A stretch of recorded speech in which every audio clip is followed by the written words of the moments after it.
Hello friends, welcome to our channel. Friends, आज आपण अतिशय महत्त्वाचा सब्जेक्ट पाहणार आहोत. तो म्हणजे प्रत्येकाच्या जीवनाशी निगडित आहे.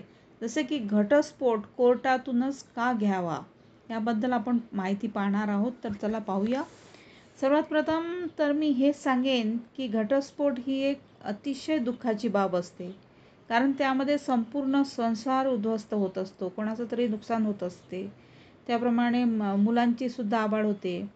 कोणाला कस्टडी मागायची असते, त्यामध्ये सुद्धा त्यांचं मुलांचे आबाळ होतात आणि मुलांना त्रास होतो.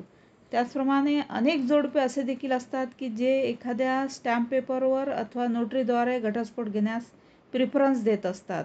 त्यांना ते सोपं वाटतं. परंतु जर समजा त्या पती पत्नीमधील कोणा एकाला दुसरं विवाह करायचा असेल, तर जे पाहुणे आलेले असतात त्यांना घटस्फोटाची डिक्री मागतात ते आधी. आणि घटस्फोटाची डिक्री हे फक्त कॉम्पिटंट सिव्हिल कोर्ट किंवा फॅमिली कोर्टच देऊ शकते.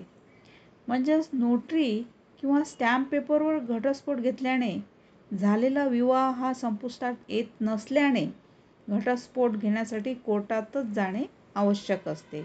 कारण त्यांना वेळ आणि पैसे वाचवायचे असते. म्हणून ते नोटरीद्वारे किंवा स्टॅम्प पेपरवर घेतले जाणारे घटस्फोट हे कायदेशीर नसते. म्हणून मी हेच सांगू इच्छिते की घटस्फोट कोर्टातूनच घ्यायला पाहिजे. Thank you friends.